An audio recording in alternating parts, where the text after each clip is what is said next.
मुख्यमंत्री जी की नेता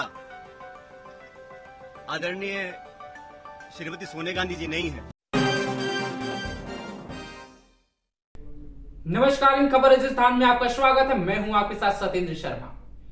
राजस्थान में जब महज 7 महीने विधानसभा चुनाव के शेष हैं, जहां सारी पार्टियां अपने संगठन को मजबूत कर रही हैं और वोट प्रतिशत बढ़ाने की बात कर रही हैं, तो वहीं कांग्रेस का आपसी कलह जारी है। कांग्रेस में आए दिन किसी न किसी नेता ने ऐसा बयान दे देते हैं जो उनको खुद नुकसान उठाना पड़ता है।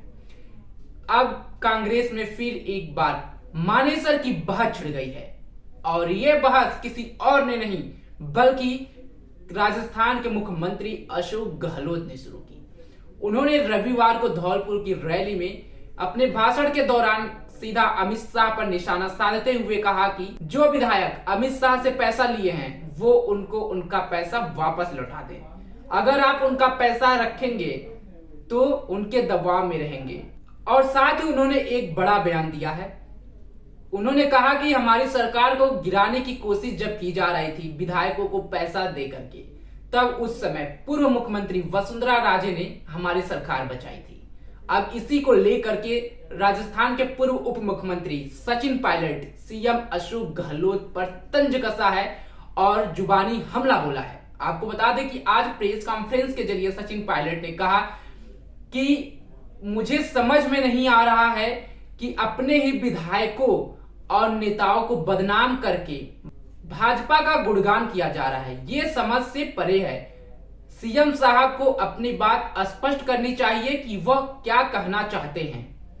साथ ही उन्होंने यह भी कहा कि मुझे बहुत कुछ कहा गया, कोरोना कहा गया, गद्दार कहा गया, समय समय पर मुझे बदनाम करने की कोशिश की गई, लेकिन मैं चुप रहा। लेकिन आज अपने ही पार्टी के नेताओं और विधायकों को बदनाम किया जा रहा है। साथ ही उन्होंने कहा कि मैं उस वक्त इसलिए चुप था क्योंकि मैं कांग्रेस पार्टी यानी कि अपने पार्टी को कोई नुकसान नहीं पहुंचाना चाहता था। आप भी सुने सचिन पायलट का वो पूरा बयान जिसमें वह सीएम अशोक गहलोत पर तंज कसते नजर आ रहे हैं और उनसे स्पष्टीकरण मांग लिया है। सम्माननीय मुख्यमंत्री जी का भाषण परसों धौलपुर में हुआ और उस भाषण को सुनने के बाद मुझे ऐसा लगता है कि सम्माननीय मुख्यमंत्री जी की नेता आदरणीय श्रीमती सोनिया गांधी जी नहीं है, बल्कि उनकी नेता वसुंधरा राजे सिंधिया जी हैं। उनकी नेता सोनिया गांधी जी नहीं है, बल्कि उनकी नेता वसुंधरा राजे सिंधिया जी हैं।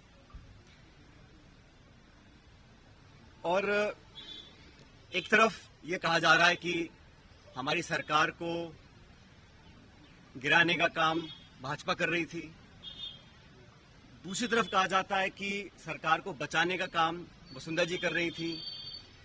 तो ये जो विरोधाभास है इसको समझाना चाहिए। आप कहना क्या चाह रहे हैं ये स्पष्ट कर देना चाहिए। आप सबको मालूम है सरकार बनने के बाद मैं प्रदेश का उप मुख्यमंत्री था, प्रदेश अध्यक्ष था और 2020 में देशद्रोह, राष्ट्रद्रोह के मुकदमे में मेरे पर कार्रवाई करने की कोशिश की गई थी। अनेक ऐसे प्रकरण। आपको बता दें कि सचिन पायलट ही नहीं रुके, साथ ही उन्होंने कहा कि 11 मई को मैं अजमेर से जयपुर की यात्रा पर निकलूंगा और वह समय बताएगा, साथ ही जनता का समर्थन बताएगा कि क्या मेरी आगे की रणनीति क्या है और क्या बदलाव होने वाला है राजस्थान में। अब यह जनता का अपार समर्थन ही तय करेगा कि मैं आगे क्या करना चाहता हूं।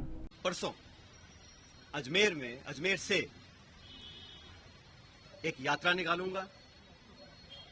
जनता के बीच जाकर जनता की आवाज सुनेंगे, जनता के मुद्दों को उठाएंगे और जैसा मैंने शुरू में कहा, जनता जनार्दन है, तो जनता के बीच जाना हम सबका दायित्व बनता है। और जो करप्शन के इश्यूज हैं, जो नौजवानों के इश्यूज हैं, जो पेपर लीक और पेपर कैंसिल के और नौजवानों के हितों से जुड़े मुद्दे हैं, उनको उठाकर मैं एक जन संघर्ष यात्रा निकालने जा रहा हूं जो 11 तारीख को शुरू होगी अजमेर से और जयपुर की तरफ हम लोग आएंगे। लगभग 125 किलोमीटर की यात्रा है। जन संघर्ष यात्रा लोगों के हितों के लिए, करप्शन के खिलाफ, नौजवानों के संरक्षण के लिए।